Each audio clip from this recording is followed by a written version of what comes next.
बड़ी से बड़ी द्वंद की स्थिति आने पर भी मंद मुस्कुराहट और आनंद होना चाहिए, क्योंकि ये सब मायाकृत है। इसमें कोई लाभ नहीं। कोई तुम्हारी निंदा करे तो तुम जल गए, इसका मतलब देह भाव में हो, तभी तो तुम्हें देह की निंदा से परेशानी हुई। आत्मा की कोई निंदा कर सकता है क्या? आत्मा स्वरूप की, हमारे स्वरूप की कोई पहुंच है किसी के पास? तो निंदा क्या करेगा? जानता ही नहीं तो क्या निंदा है? जानता है शरीर को, इसकी निंदा तो शास्त्र भी करते हैं। इसकी निंदा ही तो करके इससे राग रहित हुआ जाता है। अगर इसकी वंदना करेंगे तो इसमें राग बना रहेगा, राग बना रहेगा तो दुर्गति बनी रहेगी। इस शरीर ही तो दुर्गति का हेतु है। ऐसी परिस्थिति आ जाए पर वो अशांत नहीं होते, वो शांत रहते हैं। ऐसे प्रशांत, चाहे आप उनको अपमानित करें, निंदा करें, तिरस्कार करें, या उनके पास जो है सब छिन जाए तो भी कोई फर्क नहीं पड़ेगा, क्योंकि सब प्राकृतिक पहले ही उसका राग नष्ट हो चुका है, इसलिए उनकी अशांति नहीं होगी। आपको बोध हो चुका है इसकी परीक्षा बाहरी लक्षणों से तो हो ही नहीं सकती, पर कुछ बाहरी लक्षण, जब आपकी भरी सभा में निंदा हो, अपमान हो, कोई भी आपका साथ देने वाला न हो, फिर भी आप शांत हैं और मुस्कुरा रहे, तो हो सकता है। ये भी लक्षण पहचाना जा कि बिना ब्रह्मबोध भी ऐसी सामर्थ्य नहीं आ सकती। पूज्यपाद सिवड़िया बाबा जी महाराज, गंगा किनारे बहुत बड़ा संत समागम हुआ था, जहां बड़े बड़े महापुरुष भी आए थे। बाबा तो समस्थिति को प्राप्त महापुरुष थे। समस्थिति का प्रवचन करना और समस्थिति में होना बड़ा अंतर है। तो हरि बाबा जब कीर्तन करते थे तो सबसे पहले ओंकार नाद करते थे। जे ही घंटा, अपने ही कर कमल पे घंटा रखते थे, और जे ही घंटा बजाए तो उसके पहले ओम, तो सब बाद में ओम बोलते थे।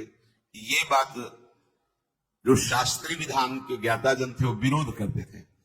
तो पूज्य बाबा के पास बड़े महापुरुषों ने भी ये बात निवेदन की कि प्रणव का उच्चारण सबको करने का अधिकार नहीं।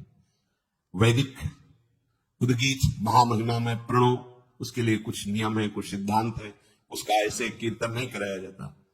तो बाबा ने कहा हरि बाबा और हरि में कोई भेद नहीं इस समय जो मैं देख पा रहा हूं, इसलिए जो भी बोलेंगे सब शास्त्र सिद्धांत होगा, इनको हम मना नहीं कर सकते। कोई साधारण संत नहीं, ये भगवत प्राप्त संत है।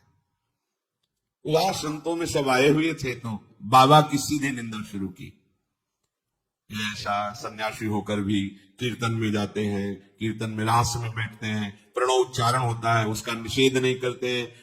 अब जो मन में आया सो बोल, माइक हाथ में हो फिर बोलने का अवसर हो, फिर क्या कहना। और विद्वान हो तो शास्त्र के सूत्र ले करके। अब बाबा के एक से एक उद्भट भट्टाचार्य शिष्य थे।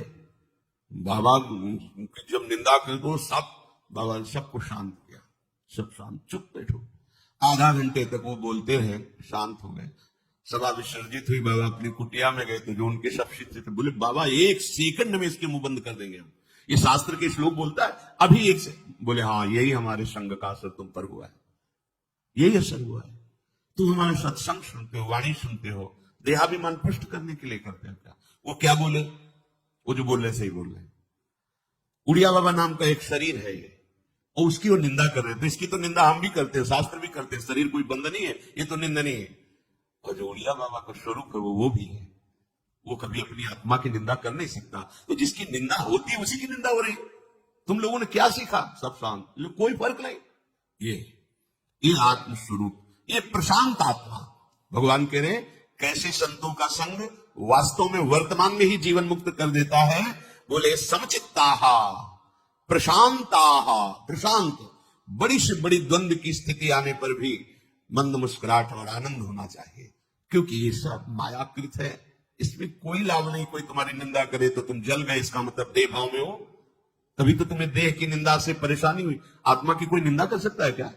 आत्मा स्वरूप की, हमारे स्वरूप की कोई पहुंच है किसी के पास? तो निंदा क्या करेगा? जानता ही नहीं तो क्या निंदा है? जानता है शरीर को, इसकी निंदा तो शास्त्र भी करते हैं। इसकी निंदा ही तो करके इससे राग रहित हुआ जाता है। अगर इसकी वंदना करेंगे तो इसमें राग बना रहेगा, राग बना रहेगा तो दुर्गति बनी रहेगी। इस शरीर ही तो दुर्गति का हेतु है। प्रशांत आत्मा,